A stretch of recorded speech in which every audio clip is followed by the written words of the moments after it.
Sure. So our campus sits north-south. So this is the far south of the campus right here. And then obviously the west is Sunset Cliffs and the ocean.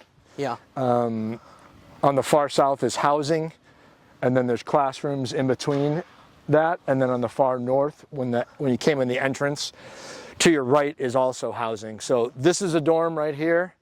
That's a dorm a little bit farther down, and there's one way down by the ocean.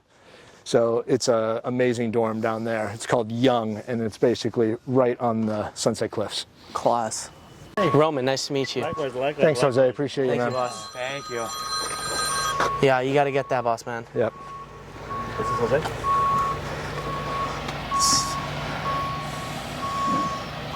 Actually, can we get a picture here?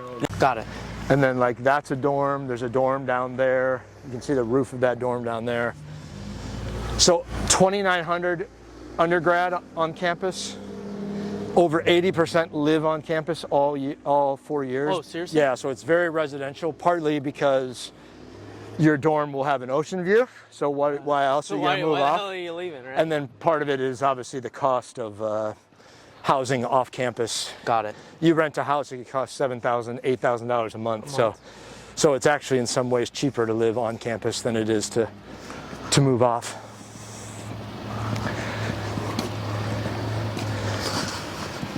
As we said, I mean, it's a very good academic school. Nursing is obviously next level. Right. Very, very difficult. Very few athletes can do both. School of Business, all the things, accounting, finance, business admin, all those programs are very, very good. That's the School of Business right there. And then there's other strong ones. Our sciences are very good as well. So, What was your major? I was a communications major. Got it. You're doing great. See, See, I can talk. Paying off, Tim. I can talk. No, I don't talk as much as my brother. I can tell you that, right? But everyone's always like when I'm coaching my team. I remember I was doing my licensing, and I was with a bunch of MLS guys. Yeah. And I did my session, and the guys were like, they stopped, and they're like, dude, like the way you talk. And I was like, I was a communications major, man. That's hilarious. Big words. Yeah, it's not so much big words as it is. Big words is just being comfortable, and we all learn off our coaches, right? So right. I always say, oh, I'm not going to say that, or I wouldn't do that, or don't use that tone, or use that tone. That was a great way to say things. So you kind of steal off of coaches. So even though you're low, you have to go to this one just because it's just a better view.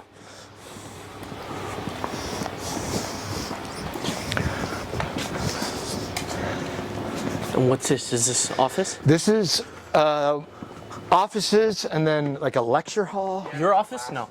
No. My office is over there. They gotta put the gaffer's office right there. Give him that view. That'd be amazing. I would just sit out here all day. Yeah, this is you right here. Yep. I would just sit in one of these chairs with my laptop. So this is heaven. Holy. Yep. You get goosebumps. Yeah, no, it's amazing. You get goosebumps. This It's amazing. is nuts. Yeah, so every recruit will stand at this spot right here and imagine what it's like to play here. He knows how to recruit. Yep. Yep. Use your business, your degree, I guess. Right? Oh, absolutely, yeah. So the field is not as big as we'd love it to be, but it's big enough. It's 115 by 72 and a half. One bigger just because you play, obviously. Yeah, we play, so we would love it to be 120 by 78. That would be great. Make the other team suffer. Right. But it's big enough for us to play, so it's a really nice field. And obviously, Dave and Eli, our two guys, are amazing. No, they've done a phenomenal job. Yeah, amazing. They work so hard on it, and our school has invested a lot of money in it. So we're very appreciative. Right. And so you guys are the only ones who uses the field? No, along with men and women's soccer, and then you obviously have track and field. So women's track and field. So those are the three programs that use it. And the girls soccer program uses the field, Correct. this field as Correct. training. Correct. So how do they get you guys? They get the girls. They get games. No, it's amazing what they're able to do. Yeah. I mean, we go to Chula Vista for our first week of training camp because Okay. we're doing double days, and so we'd rather do that off site. But then once we come back, we're down to single day practices, and we do our best. Like I said, you can kind of see we try to use this area a lot for warm up. Right. We like this for our rondos, but the game field doesn't start too far off of the runway for the javelin, so it's in there very, very tight. We get it as big as we possibly can get. So, but it's a beautiful place, and we don't have a ton of facilities here as far as like what we'd want, like locker rooms, meeting rooms, and stuff like that. But as long as the field is good, as long as the field is good, I'm good with it. Yeah, Class for sure. All right, we can walk this way. Go check out the Greek.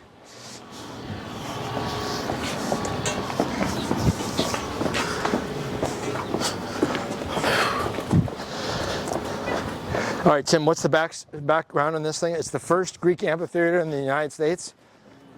Seriously? You say that confidently enough. No, you got to read that little plaque. Yeah, whoever owned it.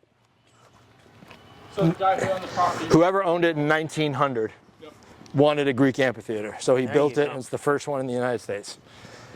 And we use it for pretty much everything, right, Tim? Yeah, graduation. Concerts. A bunch of different events. Yeah. Students use the ASB. The best viewpoint will be from over there because the soccer field will be there. It's just cool. Awesome. Yeah. I mean, this is really cool. What a cool opportunity. Not bad. Not bad. Not bad is right. Right here is what's called Calf Lane. So the majority from the entrance to the school of business, all the classes will be here. The cafeteria is up on the second floor, which is why it's called Calf Lane. And basically, when school's in session, there'll be students everywhere. The science buildings on your left, school of theology library on your right. Like I said, school of business is over there. Here's arts and music and things like that. So basically, this is the main hub of the campus. How many students? So it's 2,900 undergrad, and then I think about 300 of them, the nurses, are all their classes are off campus. So they do everything off campus. Yeah. I mean, so it's actually pretty small. Very small, right? Yeah, pretty small. Very small. Yep. Very beautiful, but very small. So Yep. that's got to be a hurdle when recruiting, no? Yes and no. I mean, I think there's some guys that want big schools, right? But there's some that want Personal small schools. Yeah. So I don't feel like it's a big thing that keeps us from getting players. I think probably more so price point is the hardest one for us. It's expensive to go here, and right. You have to have some financial means to make it happen. Right. And so when I think about this program, and I've been here for a minute now, and you see the beauty of the campus, the beauty of the area, how attractive the area, the climate is. Even just the infrastructure, the building, the landscapes alone is just beautiful. Then you see the pitch. And then we look at your style of play, and we kind of break down your tactical identity. When you break it down, would you say that is the biggest reason to come here, is the way we play and the style of football that we attract? Yeah, I mean, I want top players to want to come play here. You know, I mean, that's the main thing. Guys that but really, also players that want to play football. 100%. Yeah, 100%. They want to play the way we play. It's in their DNA. That's the type of kid. And then obviously I throw at them the fact that we're in San Diego. We're on the ocean. Look at our field. Look at our facilities. The academics are good. Sure. The culture of our school is good. And so we try to provide everything. But at the end of the day, like for me, I'm a football coach and I want top footballers, right? And so they need to come to want to play for us and play the way we play. And if they don't want to play the way we play, then I don't want them, and I want them to move on. So, but because there's nothing that like is bad about this place, it's honestly a very easy sell.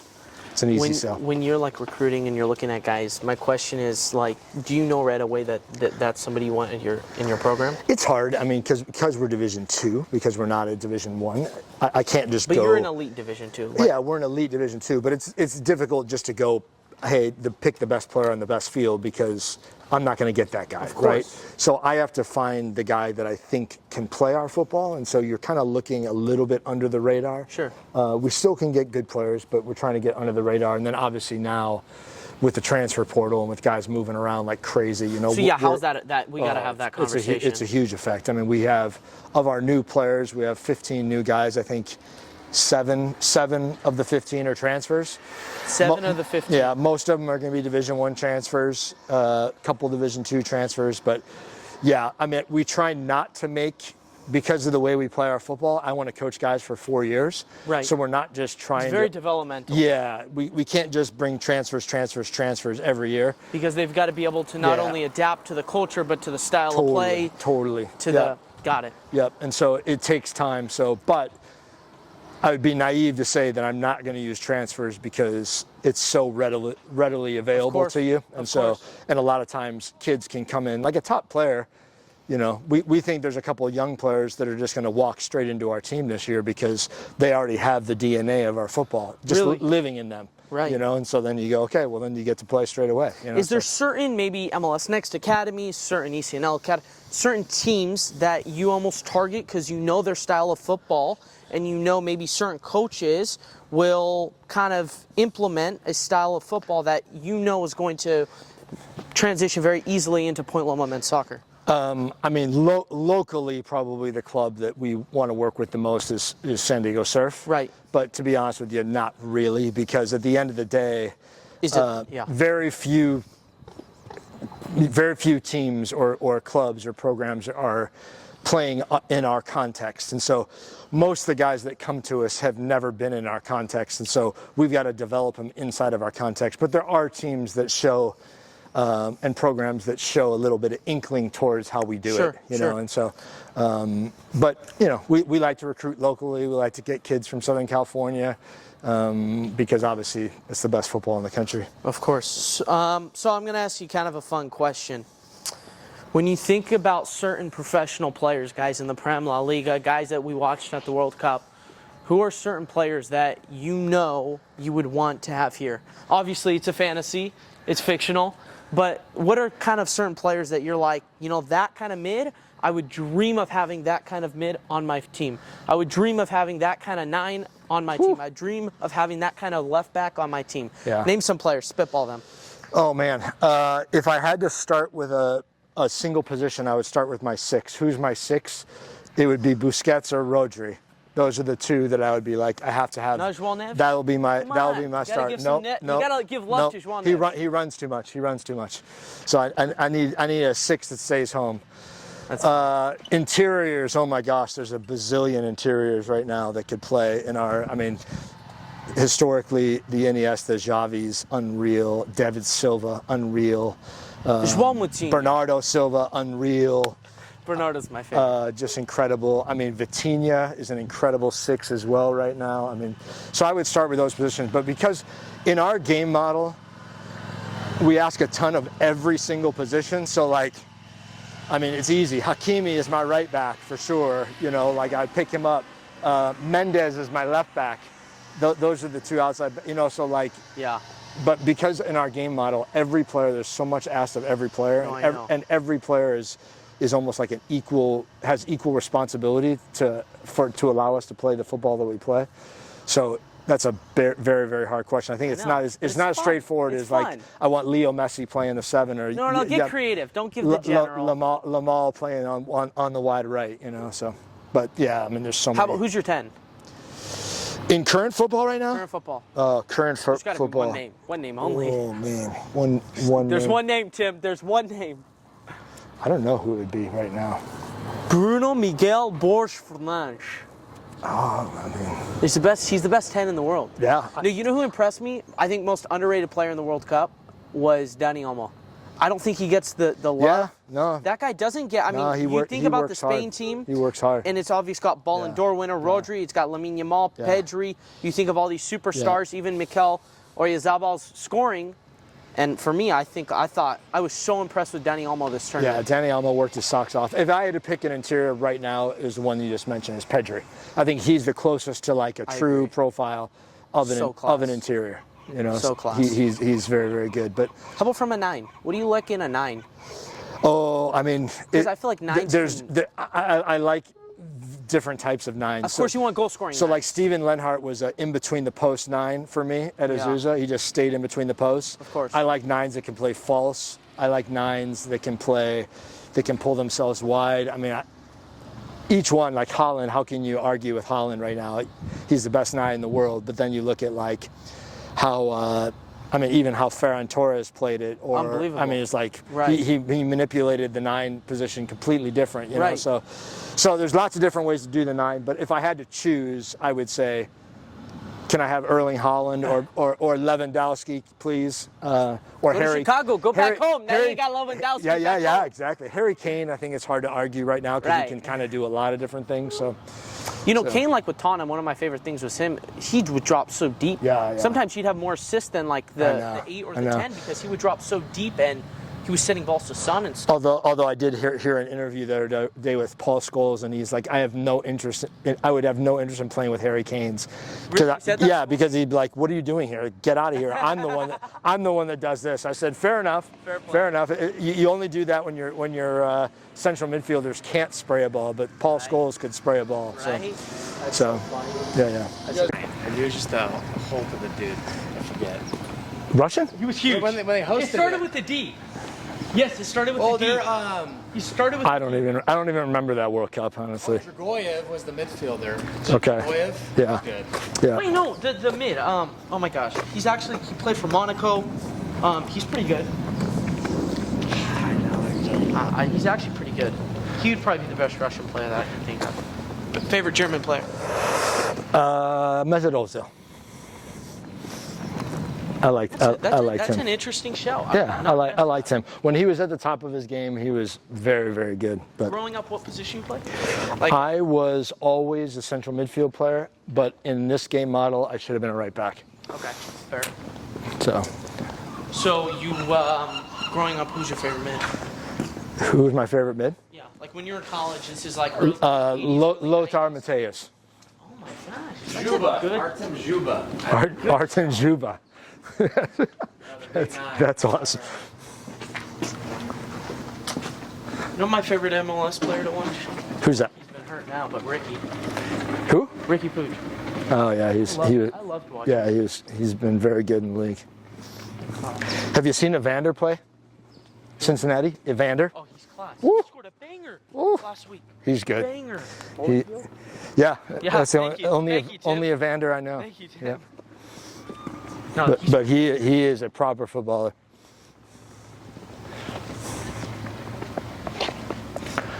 I mean, now you look at almost any MLS roster, and they've got some name from Europe, that former Prem guy, former La Liga guy. Yeah.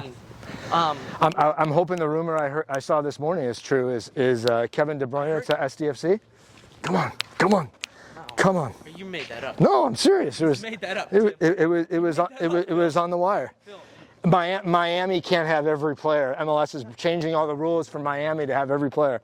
So SDFC needs Kevin De Bruyne. He would fit perfect with what Mikey's doing. That'd be unreal. So this is our gym. It houses men's and women's basketball and our women's volleyball program. Men's basketball lost the national championship not too long ago. Women's basketball has been really good, and volleyball just made it to a Final Four. So I know, I was always really good at basketball. I was a point guard that could dribble and could not shoot, and I'm 5'9" and can't jump. So I knew at 7th grade my time was come. Come on, what you're showing me out there is so much better. With all due respect. So yeah, this is our gym.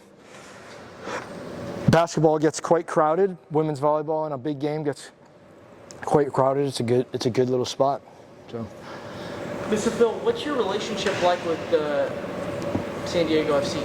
I've been around them a little bit. I went out to go see the facility and hang out with Jeff Cook and Bill Miles. Bill's like the director of the Right to Dream, and Jeff Cook just took he's kind of the I guess, director of the academy now. Amazing setup, just amazing, yeah. And Mikey, I've never met Mikey, but he was mentored by the same coach that I'm working with right now, Andres Deza. So same footballing DNA, and they play. I don't know if you've seen them, but they're wonderful to watch. No, they have. They are. They're very enjoyable. Yep. What do they have? And then this is our trophy hall. Do you want to go by there and see our trophy hall here? How did you guys do last season? We won our league. We won our conference tournament. We lost in overtime in the quarterfinals in the NCAAs to the eventual national champion, Midwestern State. Should have won the game, I think, but conceded 3 goals at home, so you don't deserve to win if you concede 3 at home. But we had the ball 70% of the game. Oh, really? Yeah. So they just basically played us on the break the whole game. So this is our trophy hall. We've won in our era. We've won 1 national championship. Women's soccer won in 2023. But we've got a couple of baseballs, got a runner-up. Basketball's got a runner-up. Multiple regional championships. So yeah, and this is just since 2012 is the first NCAA era. So we're doing well right now. Hopefully we can keep it going. 2026. Division II men's champion. Oh, that'd be nice. You're gonna bring me back just so I can kiss it. Okay? That would be nice. If you could guarantee me that, I would be a happy man.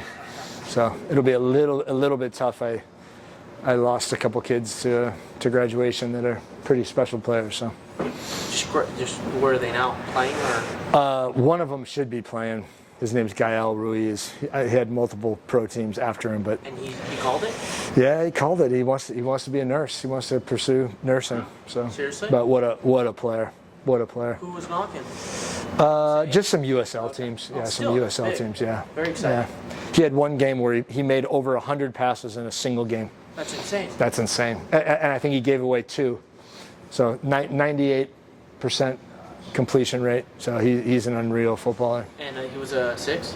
He was a 6. And then we had Curtis Collazos, who is also a 6, but we played him as the interior. But to talk about our variability, we dropped him down. Right. So it made us look like we were in a 4-2-3-1, but we really weren't. Curtis would just drop down. Yeah. But they were so good next to each other. That was just like an overload you made? We just made an overload, and then our right wing became the interior, and then our fullback pushed on. So that's how we kept our shape, which is very, very, very similar to how SDFC does it. They play with double pivot, and then Andres Dreyer comes in and plays the right interior, and then their fullback bombs on. Do you ever use the fullback to come in and create that? Yeah. We have a fullback. Our right back is actually, he's good in the lower interior, so as a double pivot in the interior and as a winger. He's good in all 3 positions. We think he could be a top player if he can. He's a little wild right now, but if we can get him to grow up, we think he could be a pro. It's class. Yeah. Good for you guys. I mean, so in your tenure, how many guys have gone on to the professional level? At Point Loma, I'm not sure any have gone on. One of the reasons is. Oh, wait, hold on. What are we considering professional? Like MLSX Pro? I mean, anyone that's getting paid. I mean, USL, USL 1, anyone like that. I think maybe a couple guys, like I think the kid that transferred to UW, I think he could be a pro. But the gap between college and pro is so massive now. Really? It's so massive. So how does that gap get shrunk? it's not going to. It's not? No, it's not going to. Why? It's not going to because college soccer is still not the game. So for instance, the re-entry rules are silly still. The short season is silly. So essentially what's happened is so it started happening when I was at SMU. So 2009, 2010, 11, kids would rather just go sign pro contracts than go to college. And that's been happening for the last 15, 20 years. And so because of that, the gap has been created. So now even a top college program is really not going to place. It's going to be a one-off here or there. Right. Yeah. So the gap is too big. Whereas on the girls' side, girls that are playing at top Division I programs are not walking in, but they're going to play straight away NWSL because the gap is very small. But that gap is going to be huge too. So. Yep. This has been fun. This is all we got, right? That's all we got. Nothing else. Thank That's you it. so much. All right, dude. That was fun. Thanks for Thank you coming so down. much. Appreciate it.